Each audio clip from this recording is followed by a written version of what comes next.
All right, let's get this started.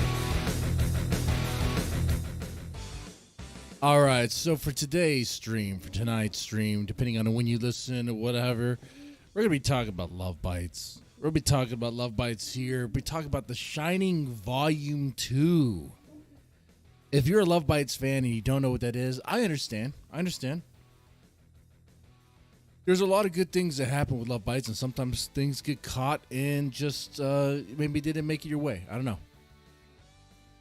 I thought they did a pretty decent job of announcing it. You know, they put it out there on their social media. It was on their website. It was on their Instagram. It was out there. Hey, there's going to be this thing. It's called The Shining Volume 2. And in case you forgot, it's kind of no, not kind of. It is exactly a concert for the fans. With a Q&A sort of thing. Well, it is a Q&A in the beginning. So that's what that was, and that's what we're going to talk about here. So, and also later on in the same stream, I'm going to be ranting about how kids' bathrooms are a complete mess all the time. A rant I think we can all understand or relate to. If you have little kids or they have grown to become teenagers, you know what I'm talking about. Their restrooms, their bathroom in the house, their designated bathroom in the house is their designated bathroom because of how much of a disaster it usually always is in. You know what I'm talking about. Toothpaste all over the place. It doesn't make any sense. Toothpaste all over the place. The toilet paper, like not even where it's supposed to be. It's like on the floor. One time I saw the toilet paper somehow above the bathtub. I don't know who threw it up there, what they're trying to do, some sort of challenge. But I was like, why? How did the toilet paper get up there? And then towels over the place, clothes over the place. Just disaster. We'll talk about that. But first, let's chill, and talk about Love Bites Shining 2. If you haven't seen it, you still have a chance to see it. You have until the 18th. Here's how you do it. See, I didn't know you could do this. I didn't know it was still a possibility. I thought it would have worked for me.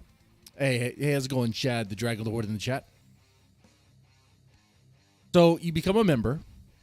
You get a membership of the Love Bites fan page. Easy to do. Very simple. How much does it cost? That's like $8. You know, it's nothing. It's fine. It's money you're already going to throw away on a 6-pack of whatever, or if you drink, or it's money you should like. I don't know about your financial situation, but I think you can't afford $8. And then what do you do then? Well, at this point, you would get the distribution ticket, which is like $20. It's like 20-something bucks. Altogether, you're spending like $30, maybe a little bit over 30, to see Love Bites play, to also see Love Bites like do a question and answer session with the fans.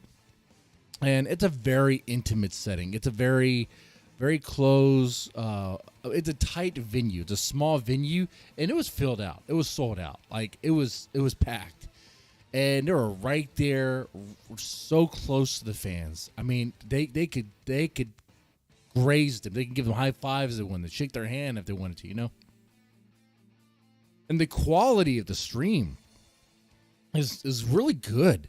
Like really, I would show you. I literally have a tab right here. But no, that would be no bueno. That would be no way am I doing that.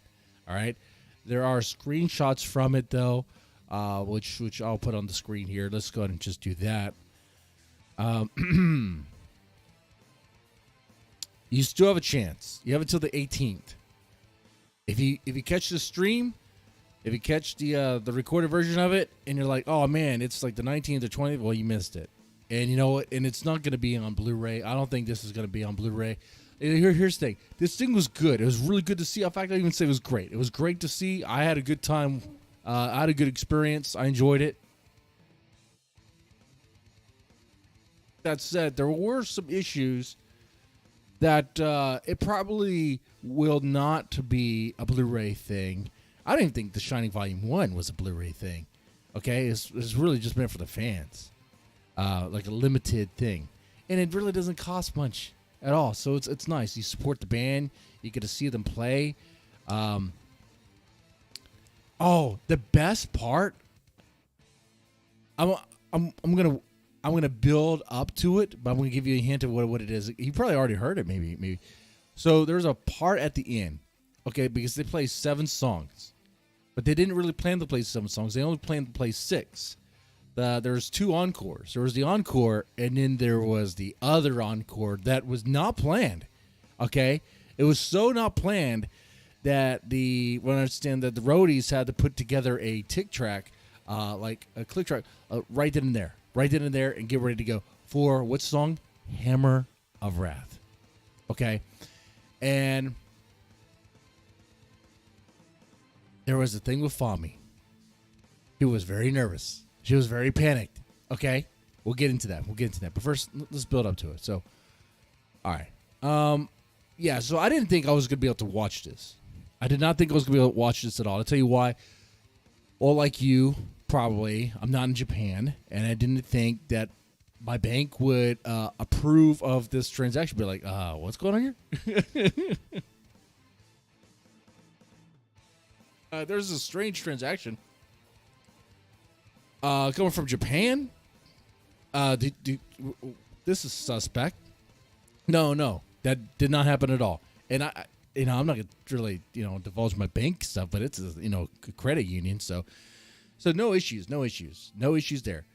Even with the purchasing the digital ticket for access to the stream, no issues. Everything was smooth. It was great. I was like, oh my god, this is so easy. The ease of it all was very nice, very convenient. Yeah. Couldn't ask for a better experience as far as that goes, because it was great. And want me to really emphasize how easy it was. It was Sunday night when I was watching it, so I was drunk. I had already had a shower. I was in my underwear in here, of course, and boom, and it got through it just fine. The stream itself was really cool. I really enjoyed it. It starts off with a Q&A. Okay. One of my complaints. There's gonna be a few complaints. One of my complaints about the Q&A. I did enjoy watching the Love Bites members on stage, talking and talking to each other, laughing and having a good time. You got the chance to see how they sort of vibe with one another, and that was very cool. You don't get to see that, right? You only see their music videos or when they're playing. You rarely get a chance to really see. Maybe you've been paying attention on their Twitter or social media. They've gotten better on this, where they've been posting things, showing you what they do, having fun, having parties and stuff. Going out to eat. It's good stuff. You get to see how they vibe and get along, and it's good. You get a lot of that here. In fact, the Q&A part is maybe. Hold on. Let me take this off the screen, my Windows Capture here, because I'm going to take a look at the stream itself to get an idea of how long the Q&A part is. I think it's quite long, right?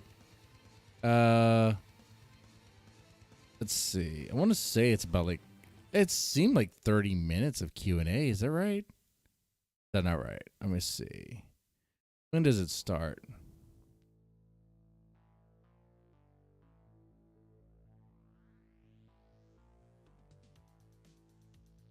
All right, so start.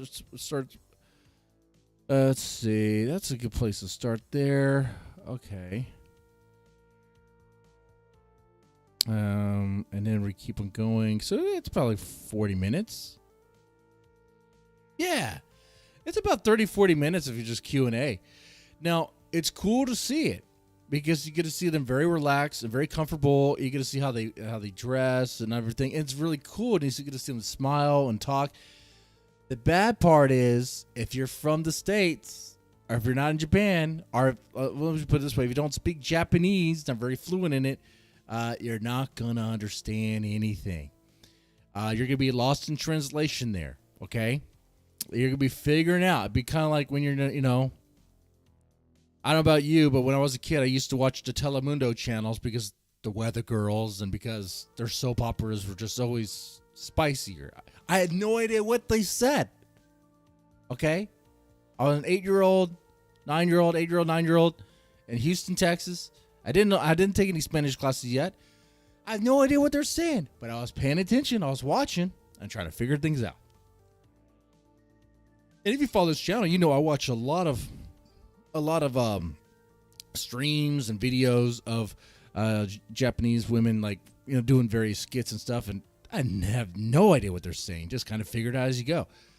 Well, that's kind of hard to do. You know, there's not any real context clues because they are just discussing and talking. There's no real like, well, there are some gestures. Never mind. There are some times, like there are moments where you could tell obviously what they're talking about is really funny, and they make gestures to like, one of the questions. Obviously, I can't speak Japanese, but it was something about preparing for for a live show. But then again, I know that because I also had a chance to take a look at the Reddit review. There was a post on Reddit that reviewed it, so that does kind of help and give some context to that as well. But yeah, there was a part where Midori was making motions about like weightlifting and stuff, and they're kind of like laughing about that and laughing about how strong she is and stuff like that. Really cool.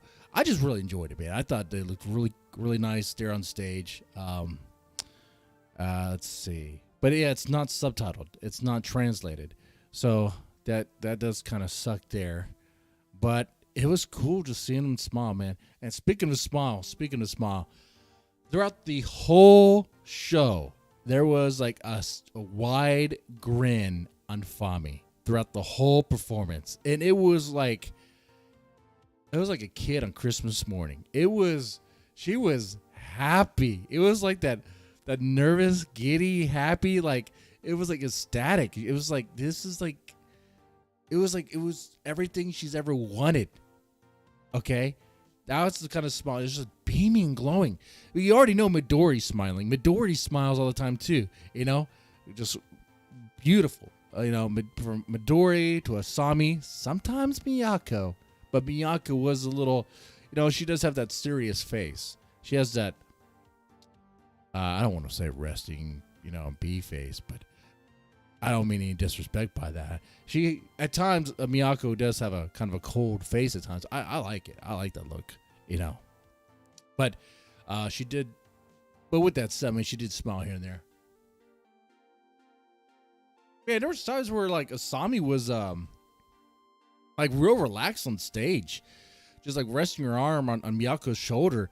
And just singing, and they're just bonding, having a good time. In fact, they all were. Like, you got to see them, like, it was kind of a fairly decent sized stage, you know. It was all right. It was kind of small, you know, but you got to see them move around, and it was really nice. And let's see what else. Oh, they weren't wearing their usual white outfits.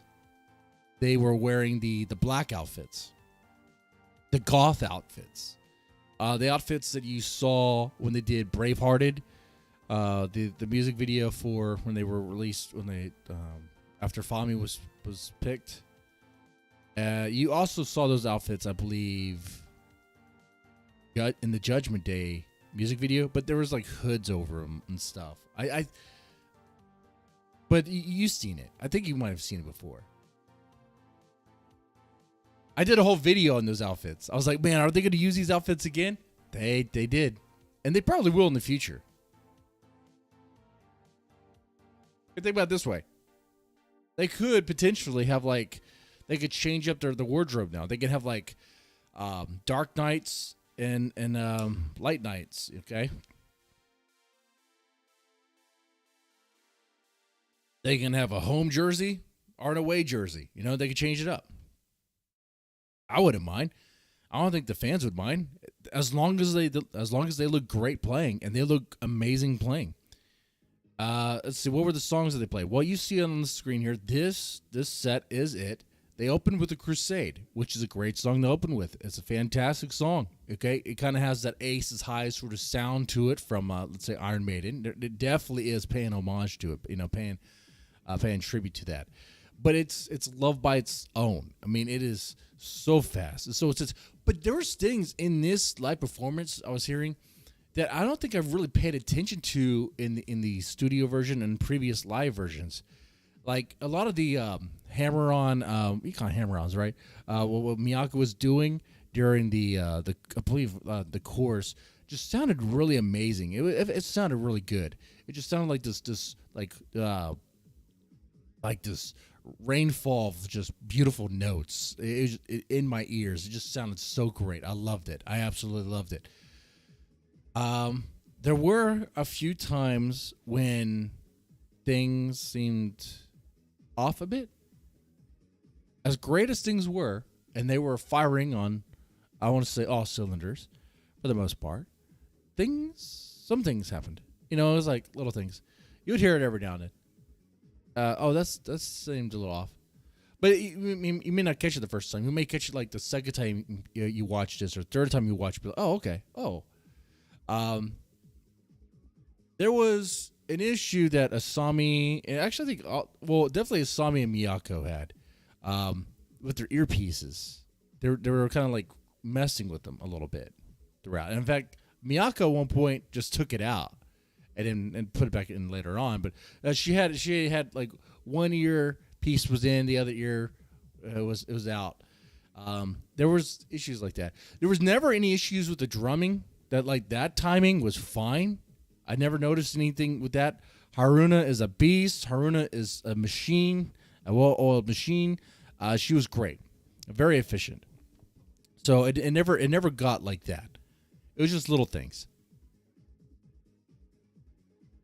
like wrong note or maybe Asami being a little flat at one part.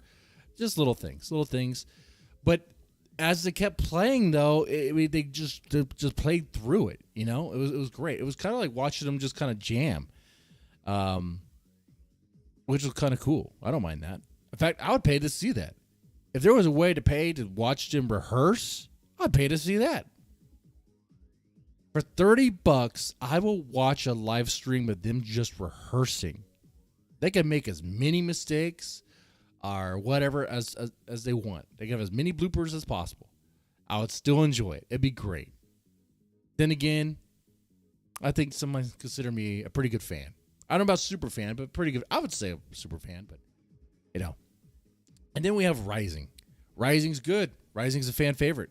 I like Rising a lot. And it sounded amazing.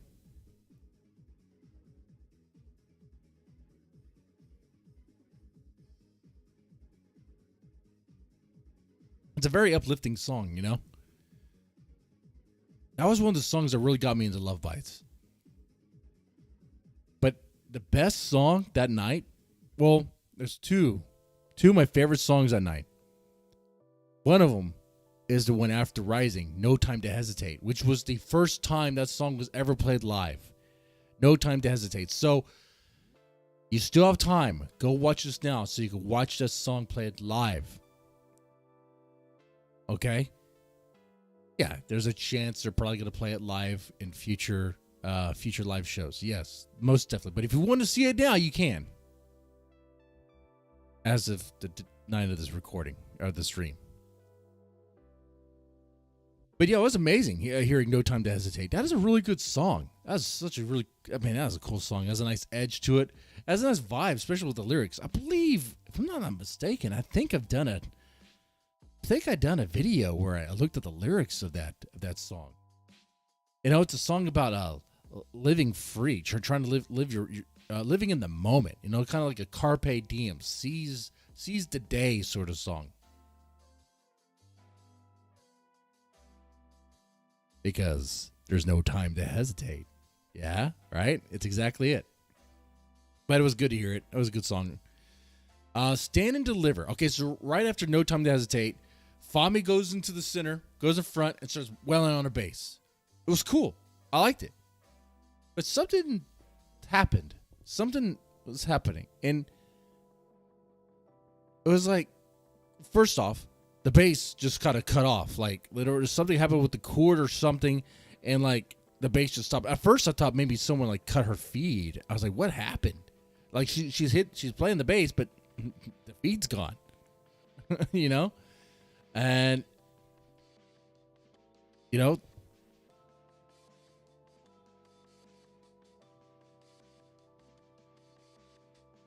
It was surprising to me. I mean, Fami didn't overreact to it. She didn't seem to be disparaged by it. It's kind of like it happened, and she returns back to her place, and then they all play. As the song would normally go. And that's something else. People have mentioned about this, about the Shining Volume 2 live performance, that Fami did seem to have some issues with the bass here and there. Her equipment was having some issues, but overall it was good. Overall, it was pretty good. Though I will say, Stand and Deliver was not my favorite performance.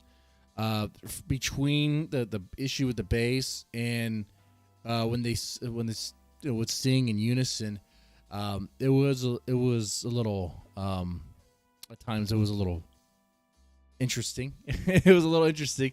It was like, oh, okay, you guys are singing different notes. It was kind of like that. But they just played through it. Because what do you do when you play live and don't hit the right note? Do you just stop? No, you don't stop. You just play right through. You power through. And you keep it going, and you just keep the momentum. And they did that. I mean, the solos are fantastic in that song. The attitude was fantastic in the song. It was good. Then you had Don't Bite the Dust. Don't Bite the Dust is good. It was really good. I enjoyed that.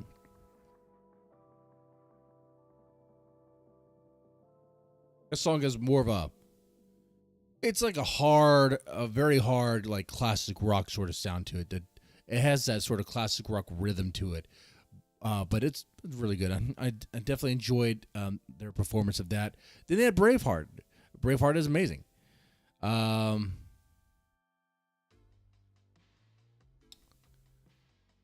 But the best song that night, one of the best, actually I think the best was the one that was caught by surprise, and that was Hammer of Wrath.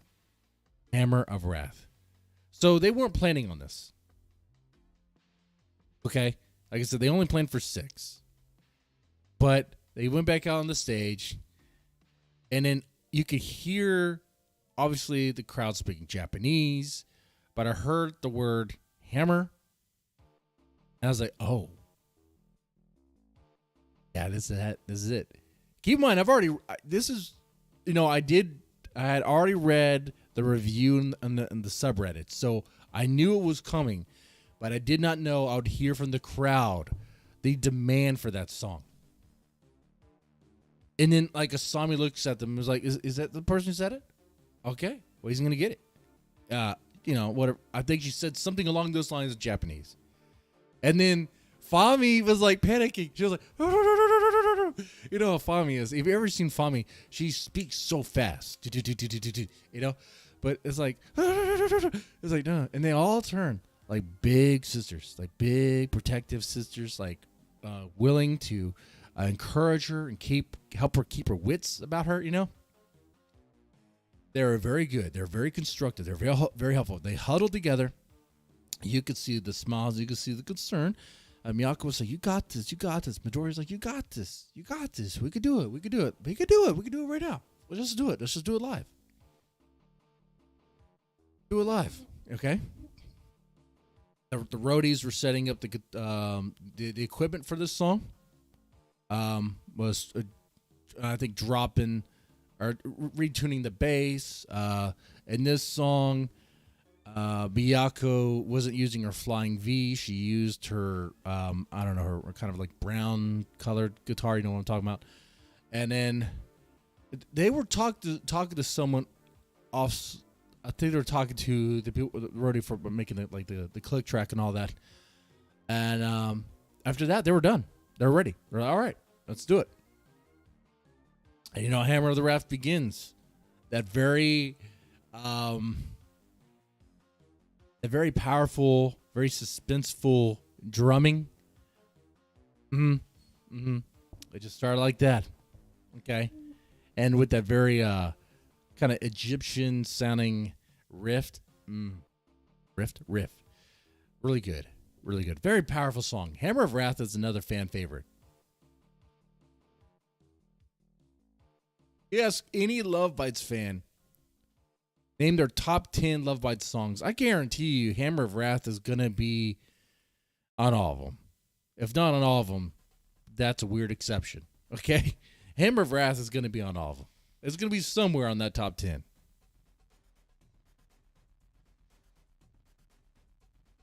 I'd go all in on that bet.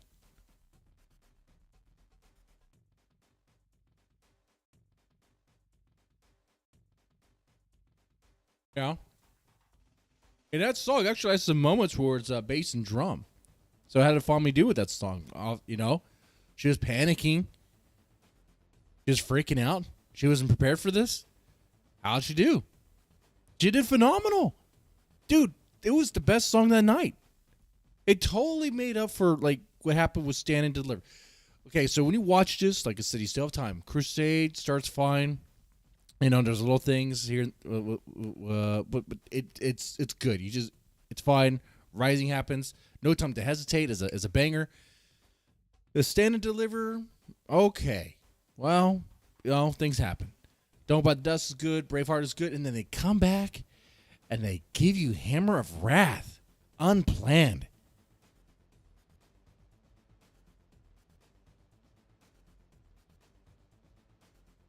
Are they stress testing Fami?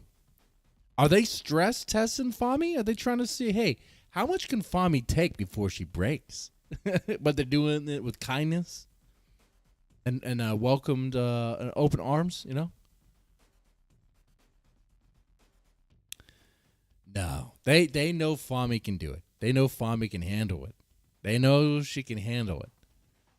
Though, now I do kind of wonder if like the time between now and the next live shows, if that's actually is spent with a lot of reinforced practice, rehearsals with these songs, because there are a lot of songs that she has to learn,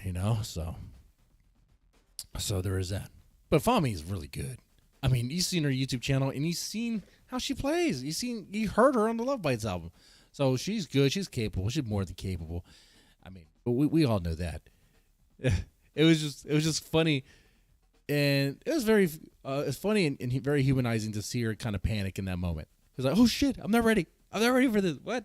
I didn't practice it, but yet she still hit it. She got it just right. Oh, and right before they played the song, you can see she was like, practicing the notes. Okay, how to do this? Okay. I'm good. She's good. I think she was just doubting herself. She's the newest member. She's the youngest member. She might see herself as more inexperienced than the others. Okay. The other members have all been in, yeah, they've all been in bands, haven't they? Other bands beforehand. Though, Fami shouldn't doubt herself, because even though she wasn't really in a band, she for years was doing covers on YouTube and then would collab with other people. I mean, you got that. So I mean, she could play. This is one of those moments. We all have those moments at times where you're good at something, but you're just doubting yourself. You're doubting yourself. Okay. But I don't think you ever had a moment where you had to play Love Bites. Last minute. Okay. I don't know how good you are on a bass. I don't know how good you are, but imagine that happened. You're like, wait, I only plan to play a few Love Bites songs. I wasn't planning to play this one. Don't know it. But she pulled through. It was amazing.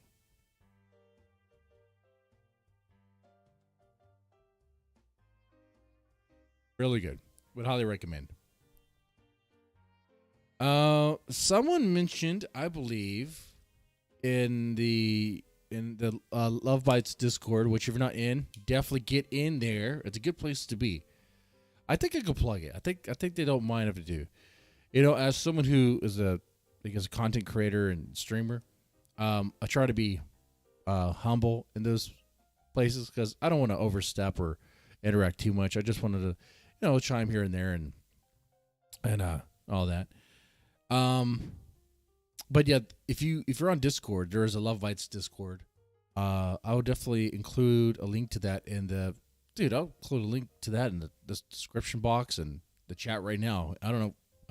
Is anyone watching right now? I know chat is. Yeah, we got a few people watching. Look at that. Not talking about Liliac tonight. We're talking about Love Bites. I'll talk about some more Liliac stuff. Maybe next stream because I'm a new fan of Liliac. I'm really enjoying it. All right. What was I going to say? Oh, yeah. Some people mentioned, or at least noticed, that the sound sounded more raw, and it wasn't as mixed as they would imagine. I guess so, I suppose. I mean, with No Time to Hesitate, that seems pretty good. There's a lot of keyboard stuff that happened in that song, and there was no issues with that. It went well. I didn't really notice that much of a difference in the tone and guitars. But then again, I liked what I was hearing, so I didn't really make a note of it, a mental note of oh no, that's a problem. No. In fact, if anything, maybe this is part of a mixing thing. I noticed more of what Miyako was playing than I had previously. And these are songs that I've heard before. I've seen played live before. And I was like, oh, okay. I wasn't aware of that part. Or I normally would not hear that part so clearly.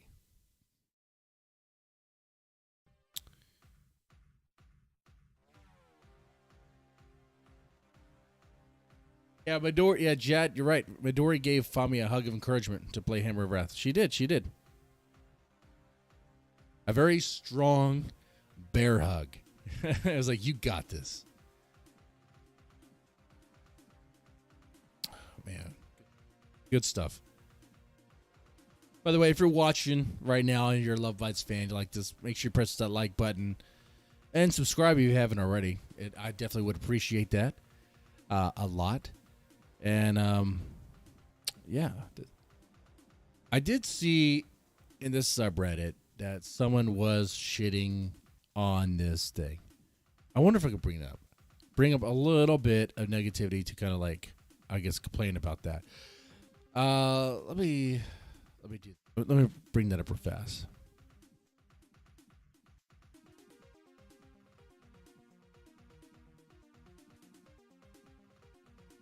All right, I'm pulling up on the screen here. I'm just going to the subreddit right now.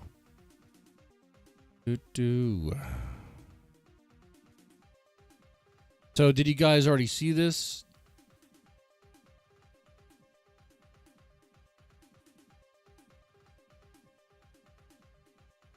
All right, I'm looking through. Is this the one?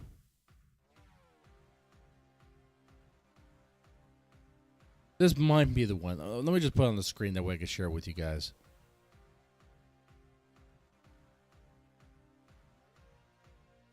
All right. All right. So this is the review for the Shining Volume 2. And no, it has nothing to do with Stephen King's book or any of that. It would be funny if it did, though, huh? Somehow. Does anyone know why it was ever called The Shining? It just seems like an interesting thing. Is there a particular reason of that title? The Shining. The Shining.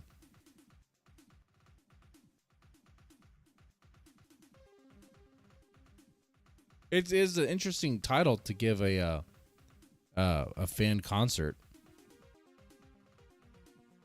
Let's take a look at these reviews and comments here.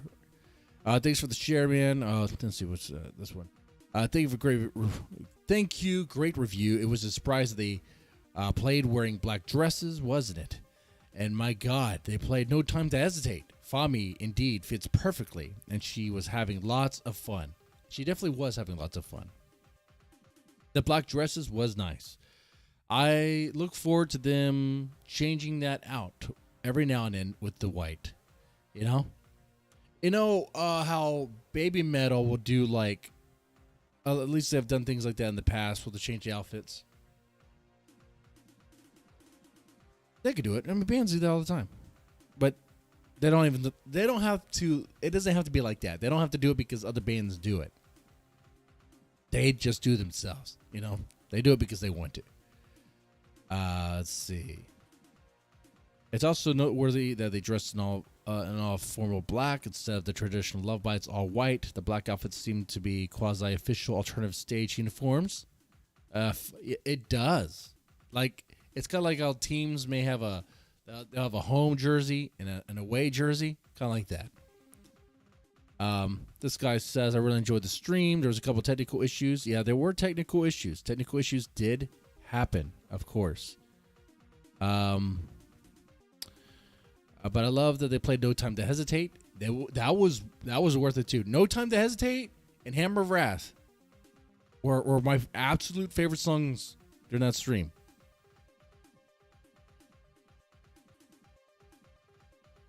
Person named Scarian Kids said, I have to agree that the questions could have been better. Wish they asked about the recording process. Okay. Let me talk about that before I wrap this up, because we're almost done with this segment. Okay, so the question part.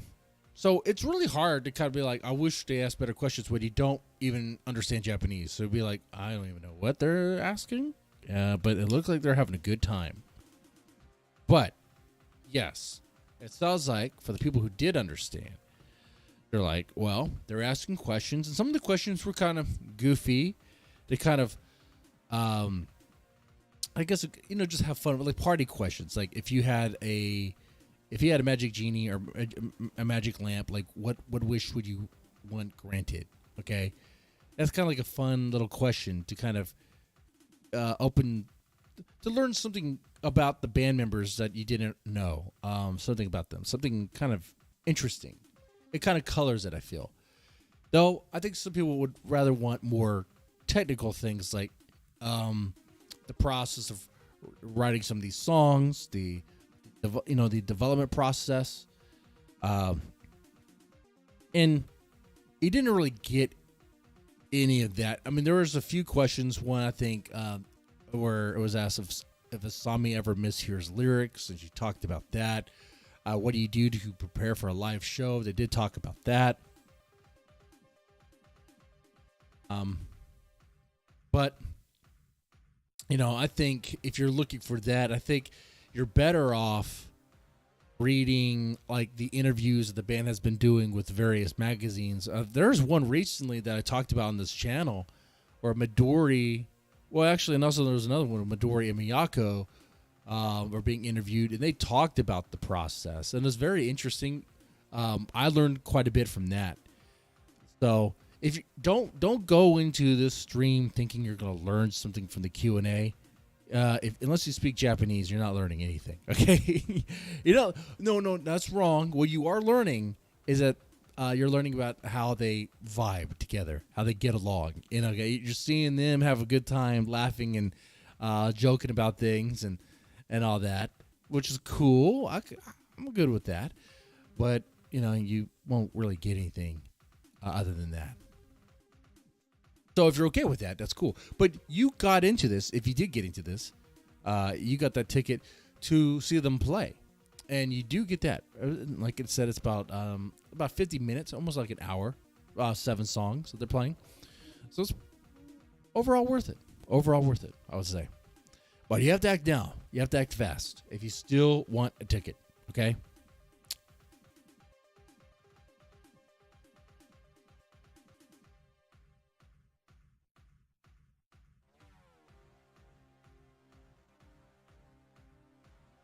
Now, chat, is there anything I might have missed? Anything I might have missed that you think I should bring up?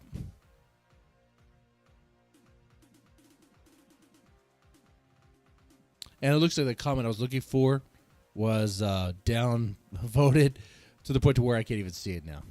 So because we don't have to even worry about that.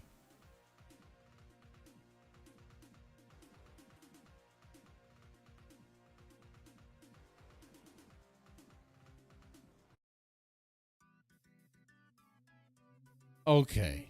Now.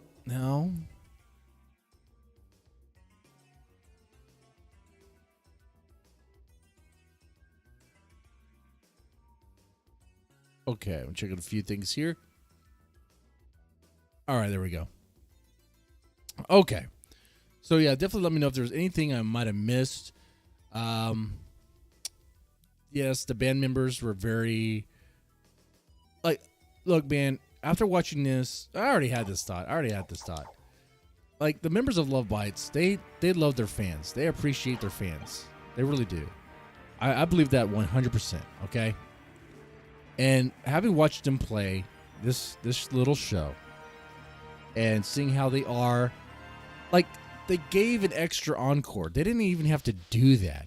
They did that because they love you guys. They love the fans, okay? That's why they did that. They could have said, no, we're done. You know, and they might have done that because of technical issues and stand and deliver. Maybe they're like, we gotta give them a little bit more, okay? Or maybe that was already part of the plan, in a way. They just didn't tell Fami. Maybe they were like, you know, we're here still, and the crowd's still there, and we're still hungry to play. Let's do it. Oh, that's right. I can't go this way yet. Then we're gonna have a bad time.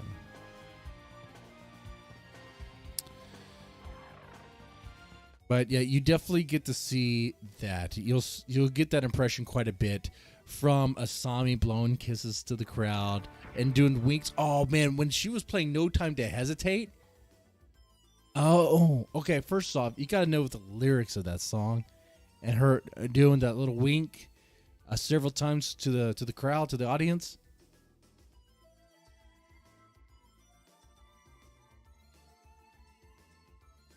It was really cool. Asami has a cool presence about her, I swear, man. If she wore like a biker jacket, I was thinking that, because if you ever heard No Time to Hesitate, which I know you have as a fan of that song. Actually, wait, let me go this way. The vibe that I get from that song is, I think I already talked about this before in a standalone video I did, is No Time to Hesitate seems like a song you'd hear. I picture like a biker bar sort of song. It is really, there is a sharp edge to that song. There is a kind of a dirty, don't get me wrong, like a sort of, yeah, there's like a dirty edge to this song. I like it. I like it a lot. It's fast. It's aggressive. It's in your face. It's a sort of song that when it plays and I'm riding on my Harley, like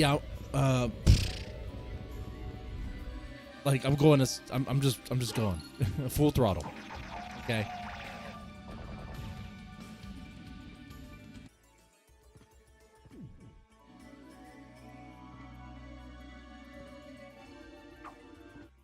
But yeah, very much worth it.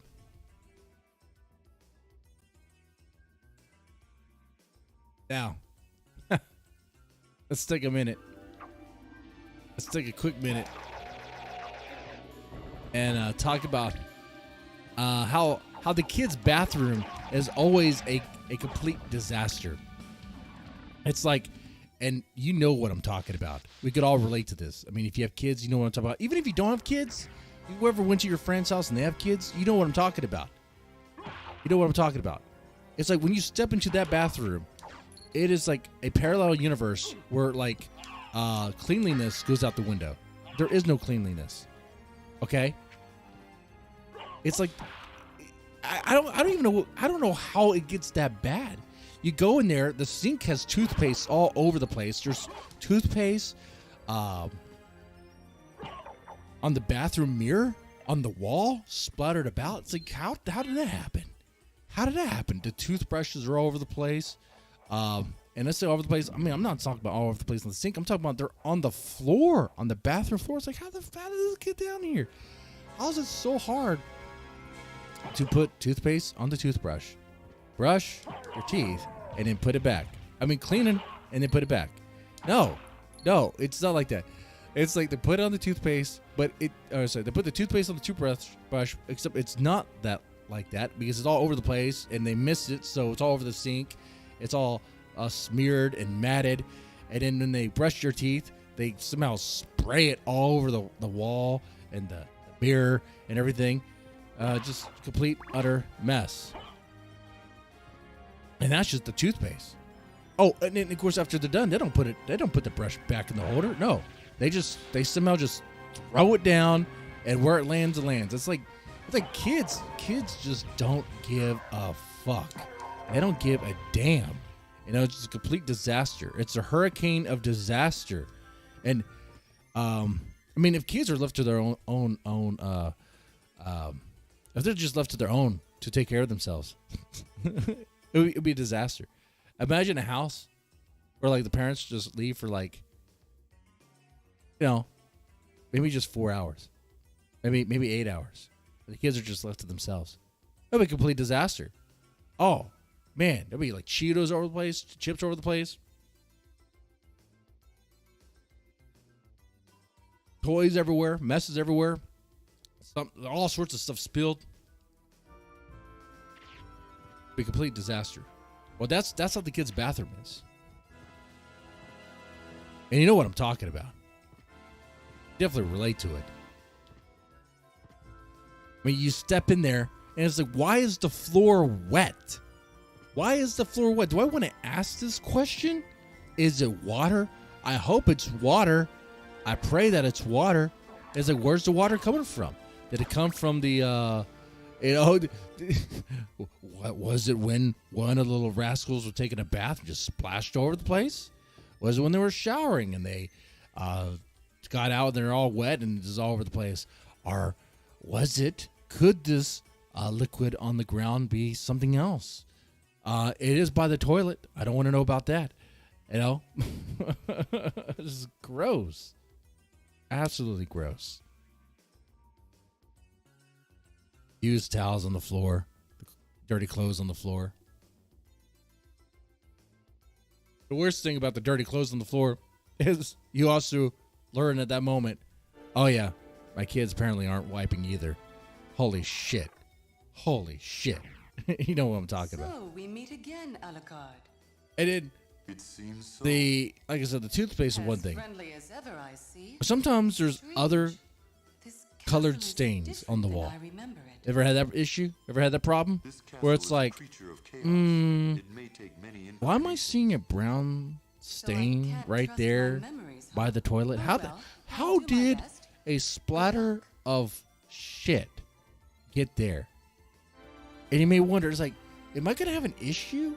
Like, is my kid a shit smearer? How did that happen? What's going on here? Obviously, as a dad, these are all issues that are like prelude to a a dad moment with the kids where it's like, get in here and clean this crap up. But sometimes I leave it. Sometimes I don't. Because sometimes I wonder if the kids understand that it's a disaster. So I'll wait. I'll see if the kids figure it out. Because after all, there comes a point where you get tired of telling them, reminding them over and over again to clean it up. So, this one time, my son was like, yeah, this bathroom is a complete mess. It's like, oh, so you notice. So you do notice. Okay. Well, here's a scrubber. Go scrub it. Huh. Clean it up. Do that. If you notice it, why don't you do something about it?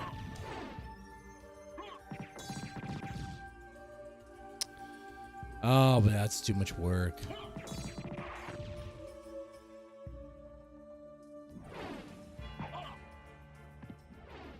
Now, my kids aren't teenagers yet, so I don't know if it gets worse or better. But I know from when I was a teenager that I can tell you it most certainly gets, I wouldn't say worse. It gets different. Oh, no, wait, in some ways it does get worse. When I was a kid, that bathroom that my sister and I shared, yeah, it got messed. Oh my God, this thing's gonna kill me.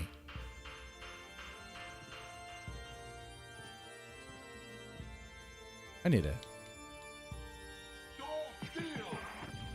Yeah, that's what I need. I need a little soul in my body. I need some soul in me. Oh, what are you saying there in the chat? Let me get my chat window right here. Repo Bob, hey, how's it going, man? I have 3 grandchildren, and oldest 4. Anytime I babysit, I get to clean somewhere I've never thought something would get. Yeah, exactly. Like, that's the thing too. Like, you'll be surprised where you find things. So there's like this. So my bathroom sink, or in the bathroom they use, it doesn't go all the way to the wall and end. There's a little spot in between the end of the sink and the wall that's outside the bathroom. But it's a small sliver. You would think nothing would go in there. There's no way. There's no toothbrushes fall down there. It's like, okay, all right, and then somehow underwear gets there. It's like what is this? Do they just think it's a trash area? You just throw it there and disappears? It's like you could see it. You see what you're doing, kids. Like, what are you doing? It's just a complete disaster.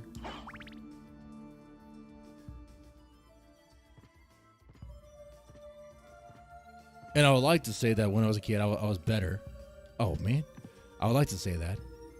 But I do remember being a walking hurricane of disaster as well.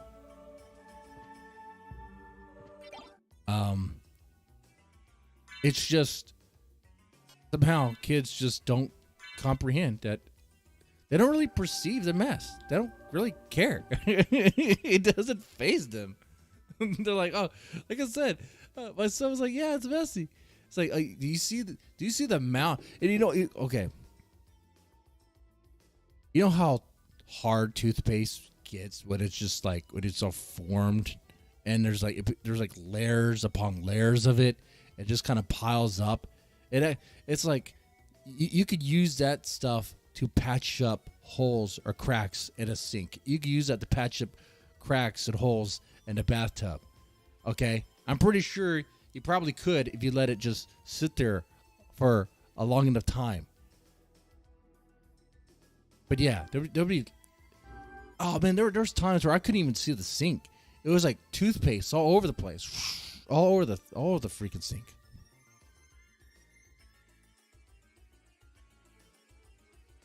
Too much, man. Too much.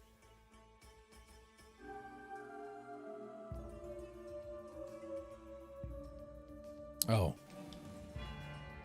And then you have it to where like they don't know how to use like the they don't even know how to use toilet paper. Like they either use none at all, which you could tell because like I said, they leave their clothes piled up, right? Their dirty clothes is all whatever. That means their underwear. And you're like, oh good God. That is a thick brown streak right there. Holy crap. And then you go look for your toilet paper, but like, there's no toilet paper here. How could there be no? They used it all. How'd they use it all? It was brand new. I bought it literally the day before. Where did it all go? You know.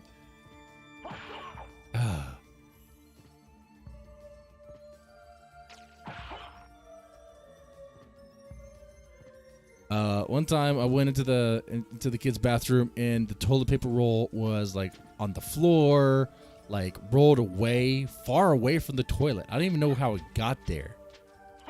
But of course I saw it because of the trail that I left behind. I was like, so do they just don't give a damn at all. These birds are going to be the death of me. Ah!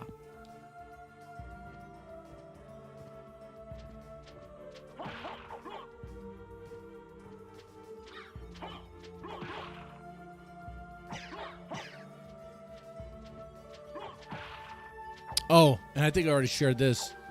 But yet, there was a time where the toilet paper roll was on top, or like there's like a little shelf above the bathtub.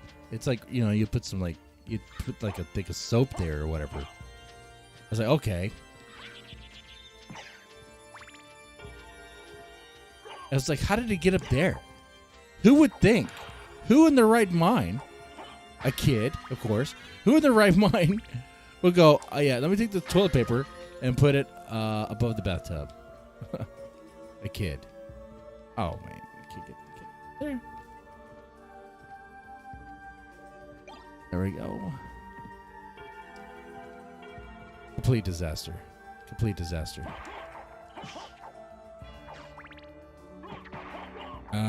Anything else? Oh. You know, when you talk with the neighbors, you know, the neighbor dads, they may tell you some things like, oh yeah, my kids would never do that. Be like, my kid's done that one time, and that was the last time. But like, cool. But you didn't, you know, you go to their house, you go use their bathroom. You're like, oh yeah, this is the kid's bathroom. I could tell because how disarray it's in, the chaotic state that it's in.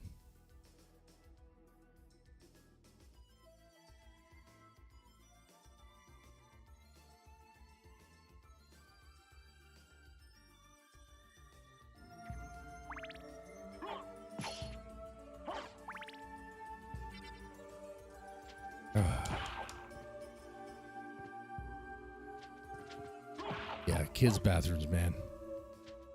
But that's the reason why we just don't go in those at all. It's like, no, I'm not using that. Any house guest can use that bathroom because I don't give a damn. The kids don't give a damn. But I'm not going in there. If I go in there, I'm about to wake the kids up. Be like, all right, we're gonna clean this shit up.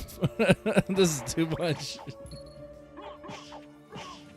And when I say shit, I might literally mean shit. Shit smears on the wall. Shit smears on the toilet. It's like, no.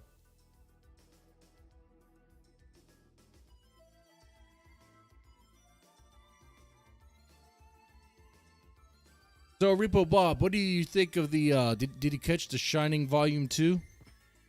I think he caught it, right? I thought it was great. I enjoyed it. I enjoyed it a lot.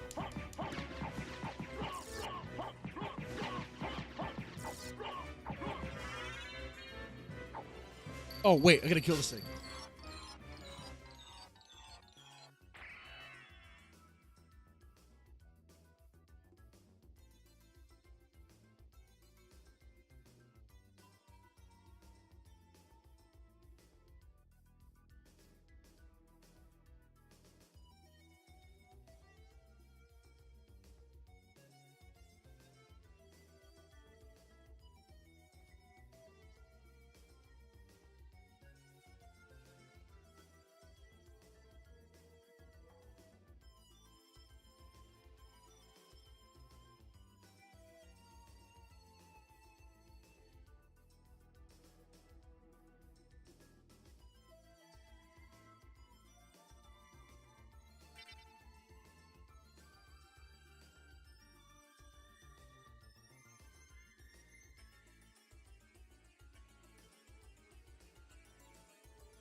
I had a little visitor, a freaking cockroach.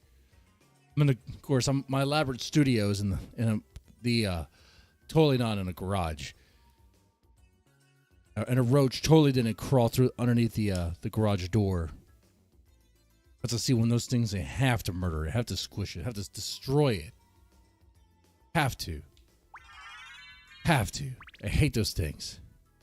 Impressive. Oh, You're man. very strong. What is it you want? You didn't come here to tell me that. You're right. Do you know the name Richter Belmont? Of the Belmont clan? Of course, but Oh, you didn't get it? May was already About cosplay. a year ago, and I'm sure he's So here. I was on the If you fence see him, on checking it let out. me know. I didn't know how much it was going to cost. as you wish, my lady. I thought it was going to be Thank pricier. you. So you do know how to be a gentleman. But I was able to do it.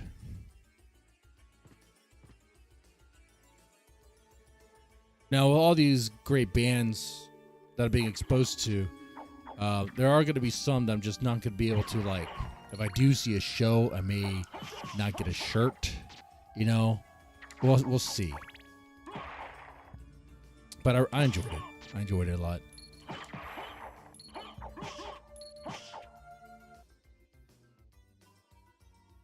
It wasn't like watching a live concert, really. It was like watching a live jam session, which was still cool, still nice. You know, it was rough around the edges, some issues, but overall it was really good. I gotta say, I would pay $30 just to watch Midori and Miyako play guitar. Midori can have her wide, ferocious smile, and Miyako can look cold, almost like she's indifferent. As if maybe she's hiding or holding back her smile, you know. Like she's like, yeah, I know I'm slaying. I know I'm the shredding queen. You worship me. But Midori's they do seem like their personality wise they would be opposites. But I think that works. I think that works a lot. But they appear to get along and obviously work very well together. Which is what matters. Yeah, actually, wait. I would pay to see. Obviously, I'd pay to watch them. I'd pay $30 just to watch Fami smiling bright while playing bass, because her bright smile, man. There's something very it's like, you know, like Midori has a very ferocious, like kind of wild appearance, like in a good way. You know what I'm saying? Like I always saw her not as a wolf, but as like a like her spirit animal would be like a tiger or something, like a wild cat or something. But it's just because of the hair, the blonde hair. But there are white tigers, you know. I mean, not white tigers. I guess there are. I was thinking of like a white wolf, or like a blonde wolf. I mean, I guess so. But I see more like a ferocious cat of some sort. Fami spirit animal.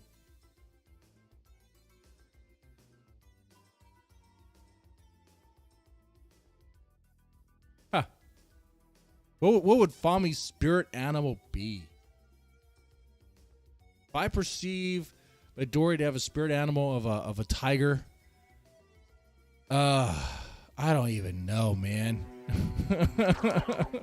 She has a very, it's almost like an innocent smile. It's like she's a child, but I mean that in a good way. It's like a child on Christmas morning, you know. You know, it's.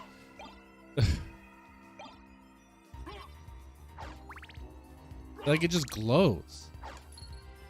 Like she's honestly very excited to be there. She loves every moment of it. Oh man, there was a part when she was playing Hammer of Wrath, when she was doing like her the bass parts. There was this reaction she gave where she like looked up and she was smiling. It was like she was amazed that she pulled it off too.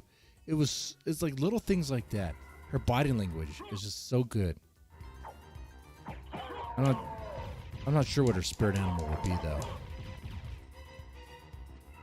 I don't even know what. Miyako's spirit animal would definitely be a wolf. Miyako would be a wolf. But they're a wolf pack. So they would all be wolves, I guess, in a way. Different types of wolves. I need to educate myself on different types of wolves. Haruna's a cheetah, never stops. Yeah, I see that. She's amazing. I didn't notice at all of her messing up on the drums one time. Like she was good. If the drummer messes up, that could cause some major issues. But she was on point. She was great. And she makes it look so easy. Like I was watching her when she was drumming. I was like, man, she looks like first off, actually, when she was leisurely dressed in her she looked like a teacher, like a school teacher. Asami looked like a housewife in a nice summer dress sort of thing. And Haruna looked like a school teacher. No, let me add more to that. Asami looked like where I felt something crawling on me. It was that roach. I'm gonna fucking murder it. I'm paranoid right now.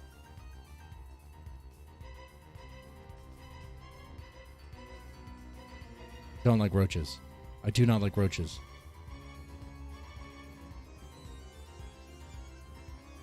I did a whole horror stream the other night on my other channel, which I am going to make it more like horror.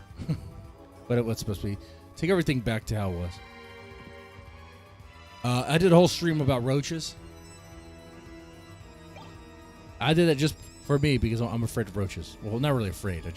I hate them. My nightmare would be a house infested with roaches. If I came back from vacation and found my house to be infested with roaches, we would have to contemplate burning it down.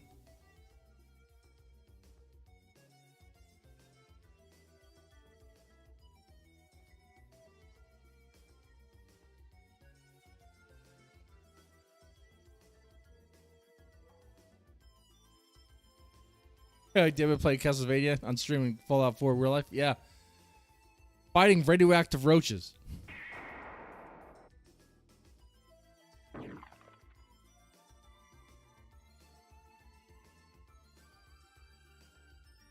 All right, we're gonna go back to.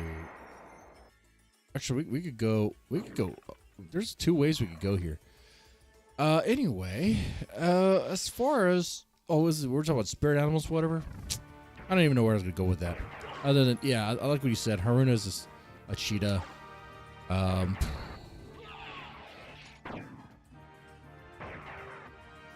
think we could go here. Think we might be able to reach that one part in the library. Maybe.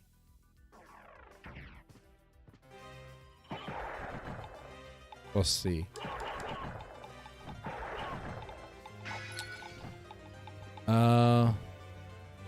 Well, honestly. Okay.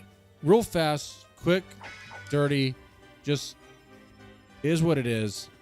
What would their spirit animals be? Okay, the first thing that comes to mind when I think of them.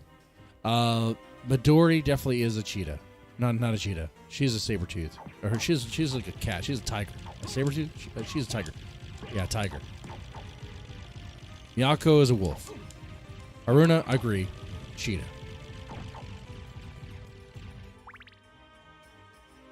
Asami is like a unicorn. Be like, well, they don't even exist. That's how cool Asami is. Okay, all right. That's her spirit animal. I feel like she's something else, man. Fami. Fami's spirit animal is a deer. Okay, Fami's spirit animal is a deer. I kind of see her that way. With the others, like they're all like ferocious beasts. They've reached that level. And Fami is a deer. That's not an insult. This means, oh my god, I'm poisoned? When does that happen? When does that ever happen in this game?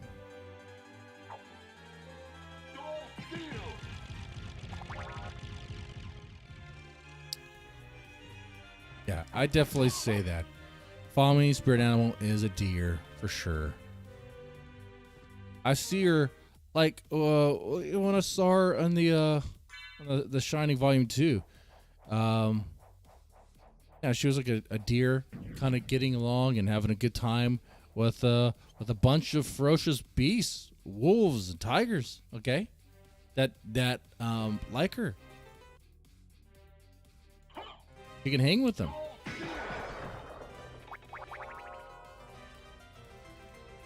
Saw me as a unicorn from Cabin in the Woods. That's a good reference.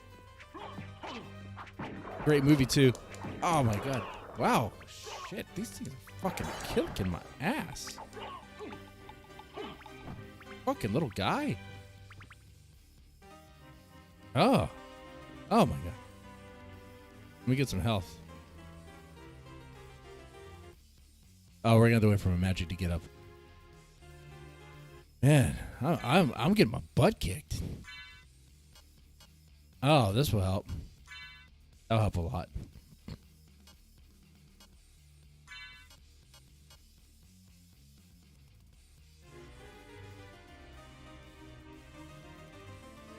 I like that. The unicorn from Cabin in the Woods was a good unicorn.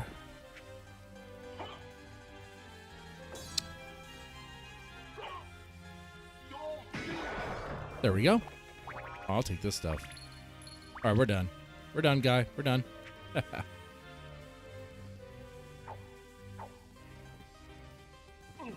Fuck you, guy.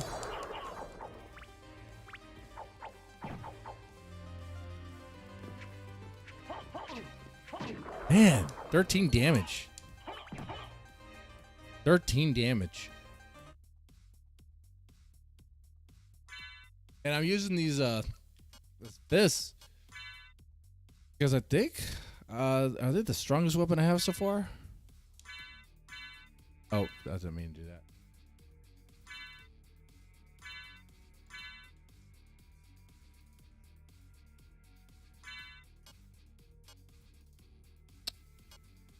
Yeah.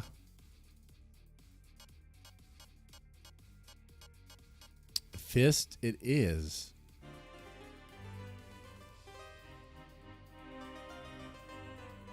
Right here for a bit. Or from a magic dig back up. But it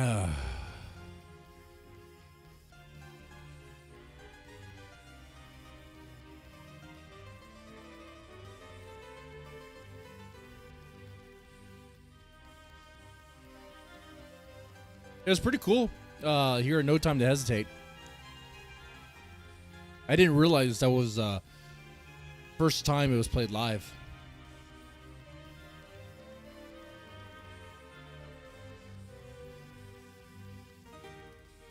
The next song I would like them to play that has not been played live would be well, I wonder if I could get a quick list of the songs that have not been played live.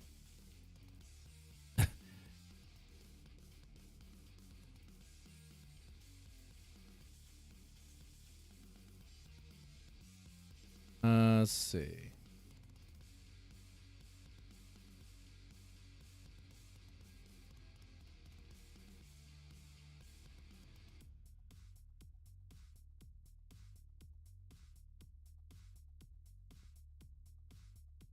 LOVEBITES songs not played live. I'm curious about that. I figured there would be like a Reddit link or something.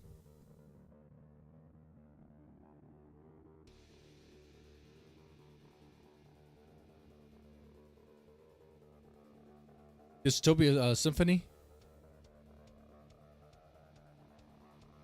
Well, that is a good song, and I don't think it's been played live. In fact, I think Glory to the World, that EP, has most of it not been played live?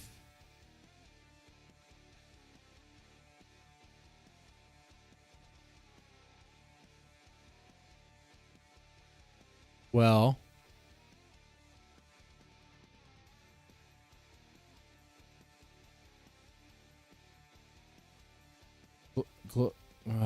Wikipedia. Okay.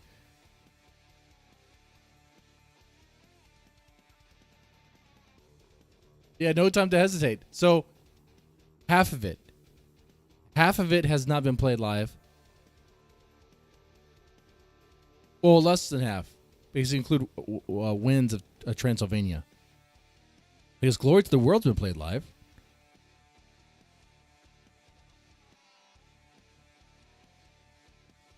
No Time to Hesitate has recently been played live, and it's probably going to be played live again. It was good. Paranoia would be an interesting one.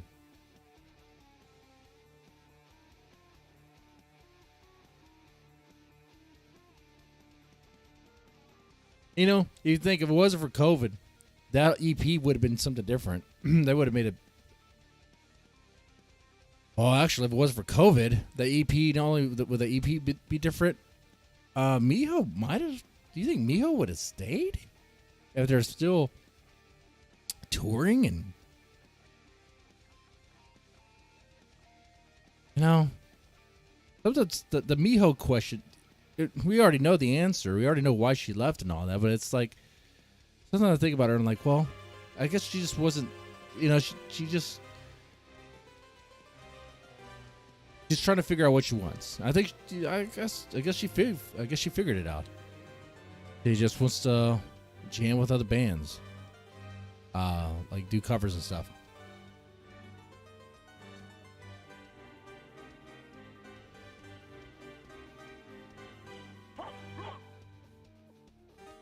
All right, let's fight this boss. Let's not die.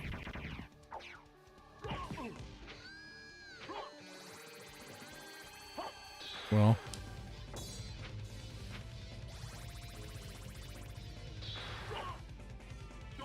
there we go. You can see all the times I try to do it. Oh, okay.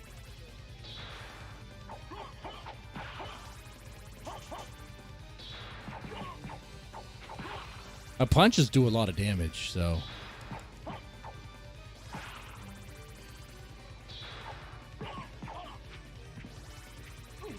Stupid bone guy.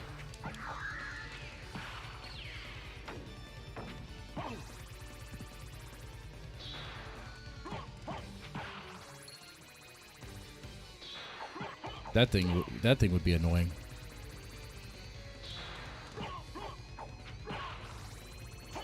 Can't hit it when he's doing that thing. Oh, dead. Yeah. Yeah, those Jewel Knuckles are pretty good. Oh, and what you said, Repo Bob from Judgment Day? Yeah, Dissonance would be great live. I would love to hear that. And yeah, and Soldier Stands Solitarity.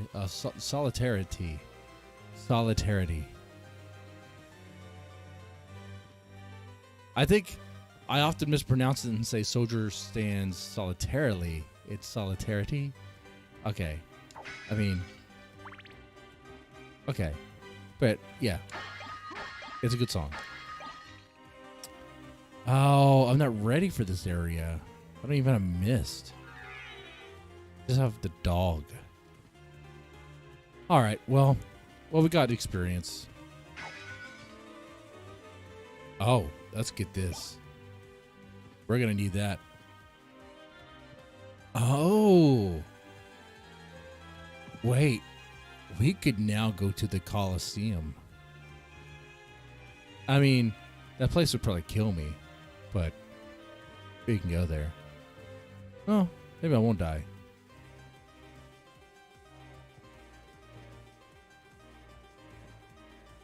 We could go up here.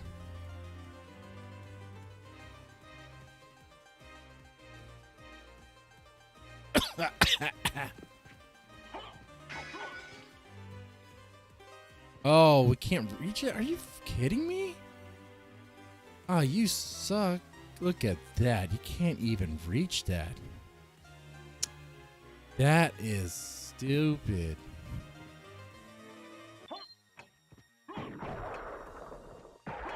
Yeah.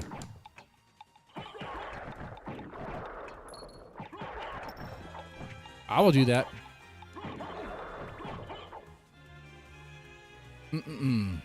Soldier stands solidarity is the right name.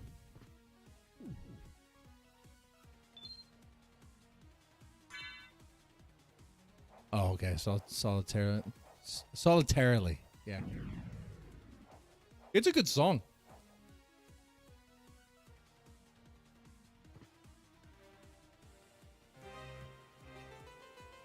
The opening riff kind of reminds me of a little bit of, okay, I want to make a comparison to a Western band. A little bit of Avenged Sevenfold, kind of like stuff they do sometimes. But of course, turned into Love Bites, made into Love Bites. Let's sell some of this jewelry and see what we can get. See if we get anything of value. But it was a good song. There's a nice change up with the drums too.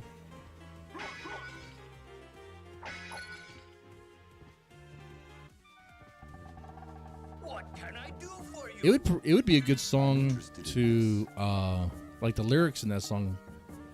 I need to take a minute to really look at them and wonder what that song could possibly be about and mean.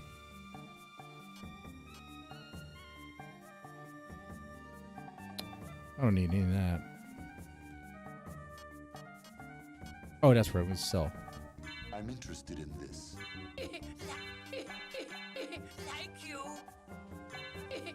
All right, we got some money. We got $7,000. What are we gonna buy here? We don't even have a library card. Let's get that. Damascus sword. Is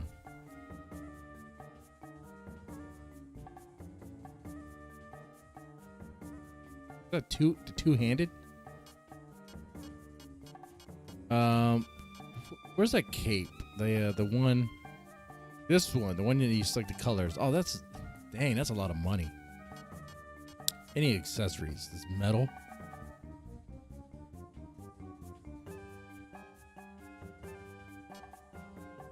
Oh, the Ring of Pels. Let's get that. That does a lot of stuff. Let's get that.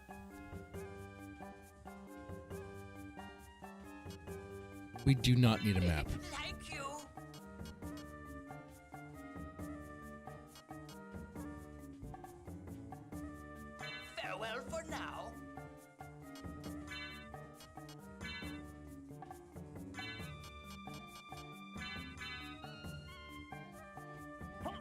Alrighty. The Repo Bob, I have you here, man. Are there some songs, Love Bites songs that have kind of have changed over time for you? Like songs that you didn't really like at first, but they kind of they grown on you.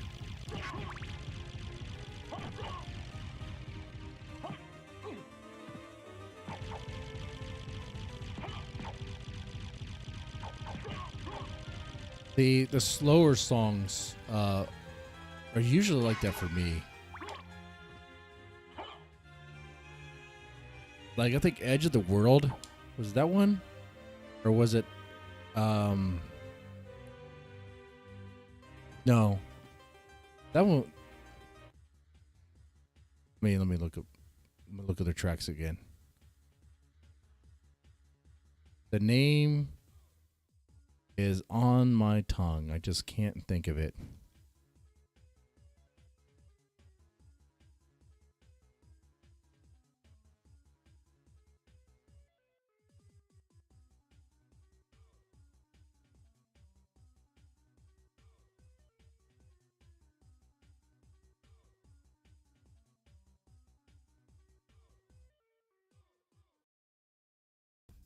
Let's see.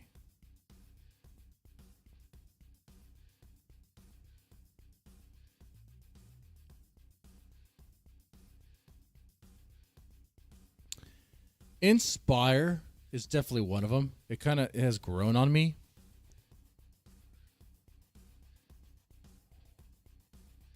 There was one that I didn't really like all that much, but I think a lot of people do like it, which is fine. Obviously, that's gonna happen.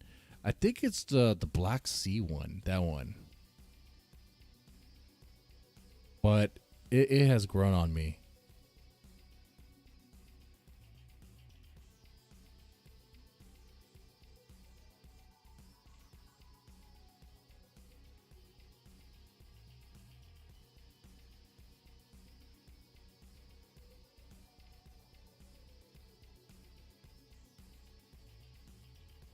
Like a song like "Winds of Transylvania," which I'm looking at now, that won me over. That won me over like the moment I heard it. I was like, "What? This song's incredible." This song's incredible. You know, a lot of them have done that. Like, the first time I ever really heard of Love Bites was like I think "Rising" and "Shadowmaker," and both those songs they leave a very powerful impression. "Stand and Deliver." Weren't the biggest fan at first.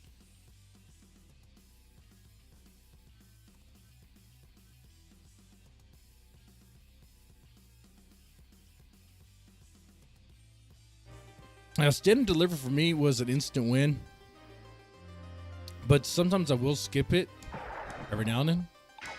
I really enjoy the chorus when they're singing together. I really like that a lot.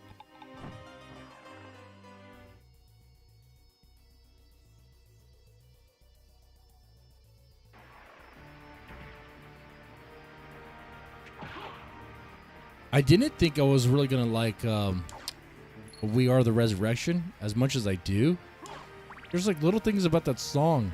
And keep in mind, oftentimes I'm listening to music because I'm normally on the motorcycle. I mean, I could skip, but I just let it play. So, you know, I let it play and I'm like, man, I'm really surprised by this song.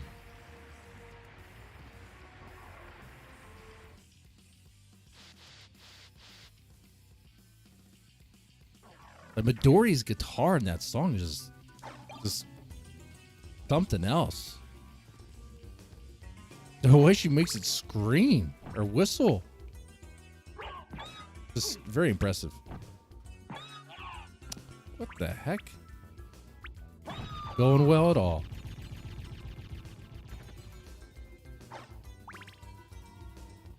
Soldier Stands is one that grew on me. Like, as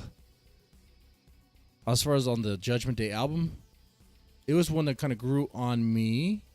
Like the opening riff, I was like, okay, I see, I get it.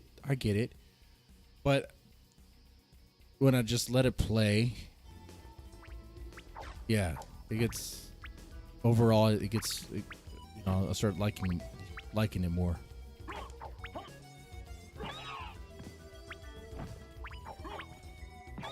I guess he reacts and just hits me.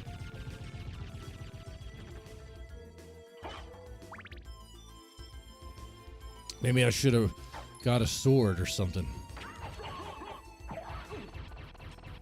We'll get some stuff. I'm going to go to the caves. We'll get some crap there. We'll get some nunchucks.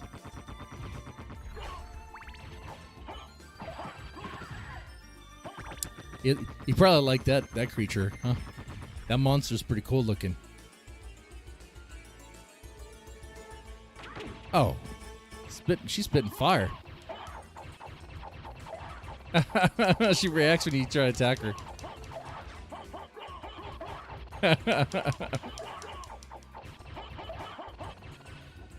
Don't hit a woman. It's like, ma'am, you're looking kind of fine, but I don't know about this alligator thing on you.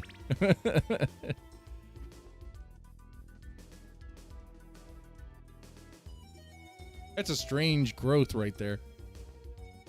I don't know how you get that creature.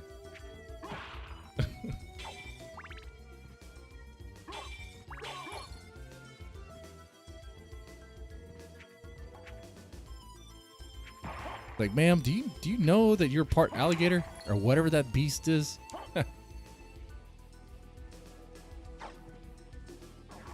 Let's see. Above the Black Sea and Under the Red Sky are two of my favorites, especially the live versions, back to back. Oh yeah, they're good. They're good watching them live.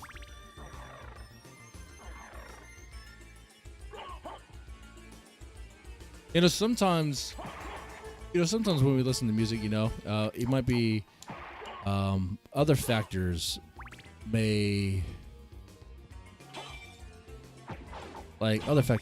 life itself and things may just not, you might not really be able to like really listen to it. You might not really be listening to it.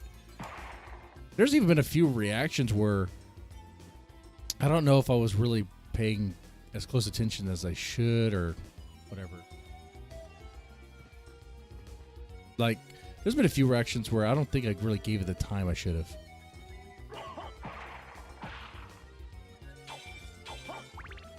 I can't think of any with Love Bites though. Usually with them, I was like, really excited and was anticipated really good greatness.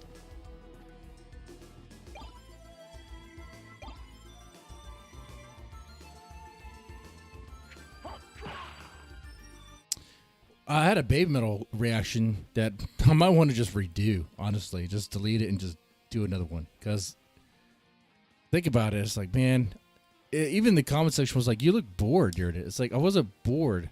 I was in a time crunch and I wasn't enjoying the moment because I wasn't really allowing myself to. It was what is the name of that song? Sue sings it by herself. I believe it's on the first album, the debut album. And it is pretty much about, I think it's a metaphor about depression coming, like a monster coming at you. But obviously being a metaphor, it's a lot of like, oh man, what is it called? Something Rondo of not Rondo of Blood. That's a Castlevania game. Rondo of Nightmare or something.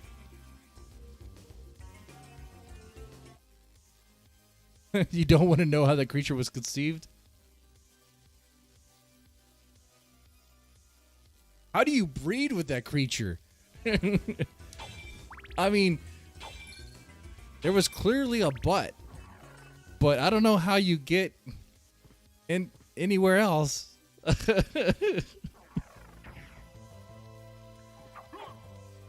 don't even know if that butt would be functional.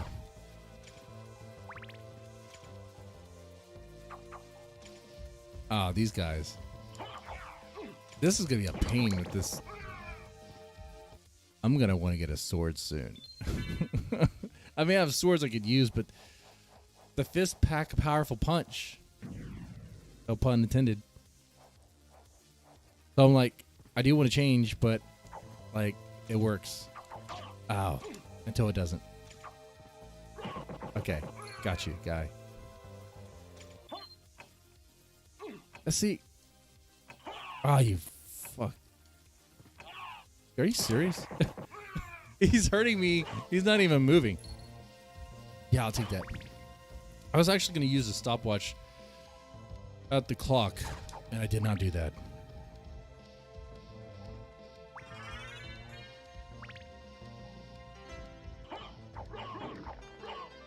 Oh yeah, Rondo of Nightmare clicked for me in the very beginning too. It was just when I was watching the live performance of it at the Budokan.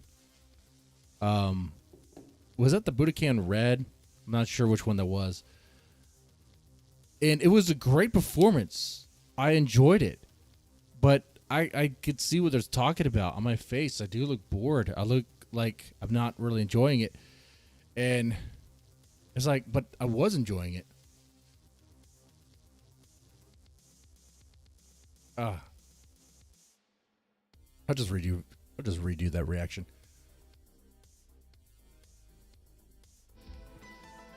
Hell, with the warning, I reacted to that song like 4 times already. That's like, you know what? I've already reacted to it. I'm going to react to it again because I like it. You know, what are these rules about? You can't react, or you have to. It has to be initial reaction. You can't. Or I've already seen it before. Blah blah blah. It's like, you know what? Screw the rules. If I like a song, if I like it, I'm gonna react to it as many times as possible.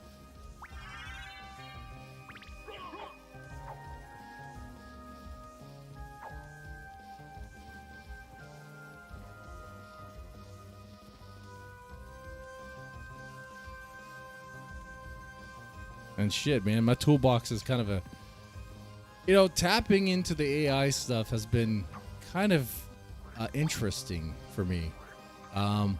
It's like a toolbox that could, you gotta be careful with it. You don't want to go too far.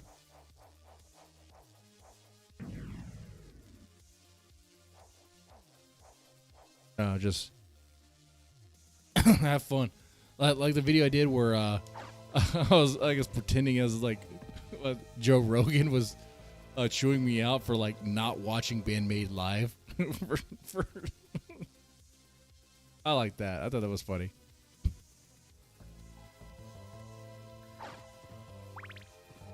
Because that was something where like I had an opportunity and I was going to do it, but there was a family occasion that came in and I just couldn't.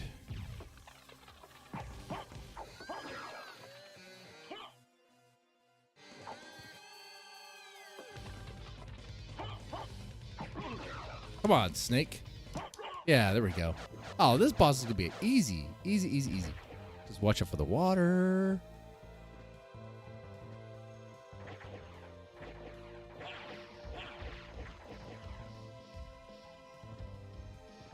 Alrighty, if this boss kills me, well, we'll have a bad time. The only thing bad about this boss is it may throw me off into the water.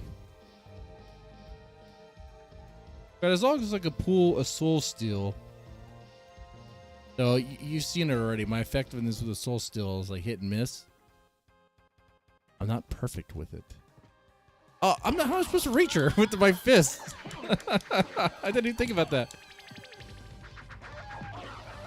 God damn it! This is not good at all. Oh, does that not block water?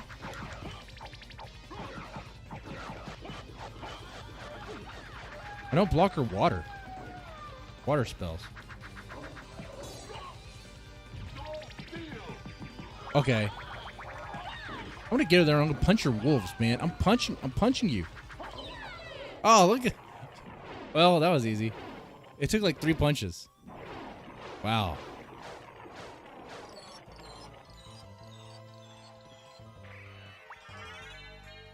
She looked cool.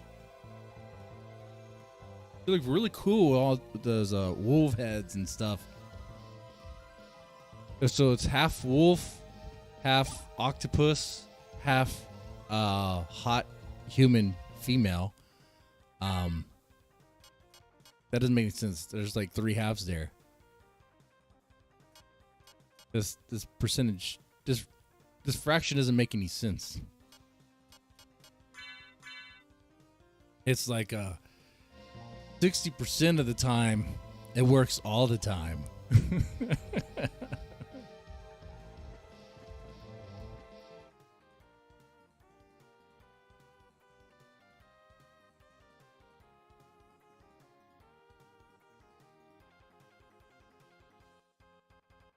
Some songs are worth reacting multiple times to catch new things. Oh, you're right about that. Windmill of Corpse reacted twice to Gonarius, Angel of Salvation, because of fan requests. They watch 8 minutes. They missed half the song. Oh, okay, yeah. If I'm gonna react to a Gonarius song, I need to set some time for that. You know, part of the reason why I haven't really done more, part of the reason why I was hesitant to start doing anime reactions is because it takes time. Like, you're talking about sitting there for like 30 minutes or on a video that may not even get like 20 views. So I was like, well, because on my channel, anime isn't really what draws people in. You know, when I put a video out there, I start learning what the channel really wants.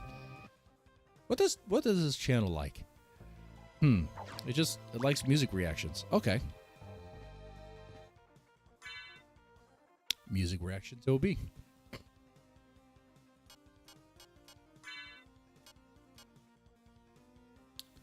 We're going to use this for this. Come on. Can I not attack? What are you doing here? Why can't I attack diagonally with this sword?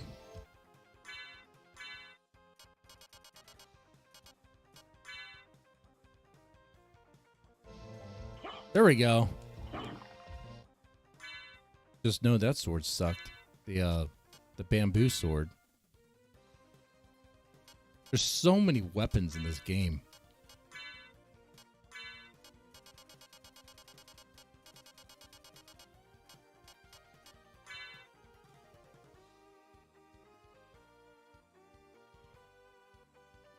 It is getting close for me to wrap this up. I do have work in the morning. I'll venture down here. I think the boat guy should be there. We'll see. Oh, no, he's not here yet. So we'll take care of that.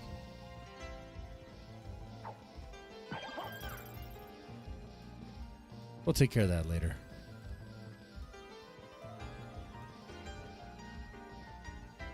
So this has been a fun stream. Talked about a lot of love bites. A lot of love bites. Which I obviously don't mind. Are you familiar with Rush? Yeah, a little bit. Yeah, Tom Sawyer. Yeah.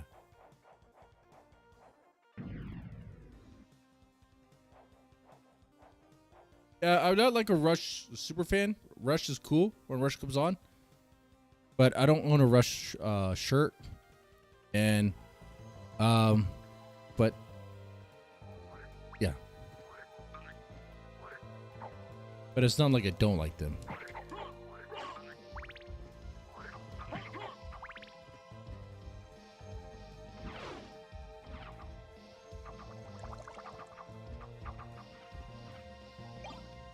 I'm gonna get those nunchucks, and that might be my last little thing to do here.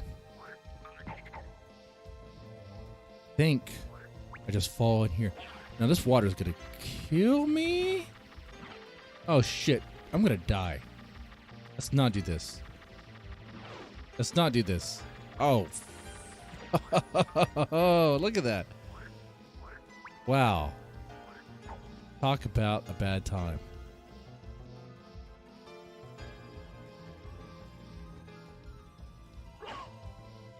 We'll get the holy symbol, and we'll do that.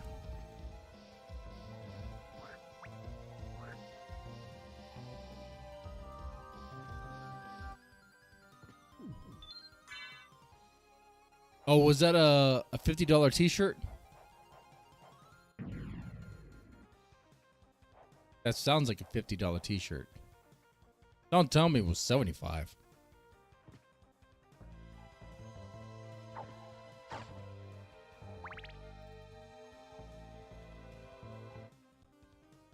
All right. We saved. We're good. All right, man. This was fun. This was fun.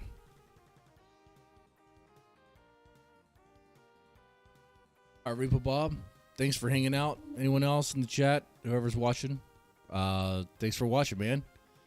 And you guys take it easy. Have a good one.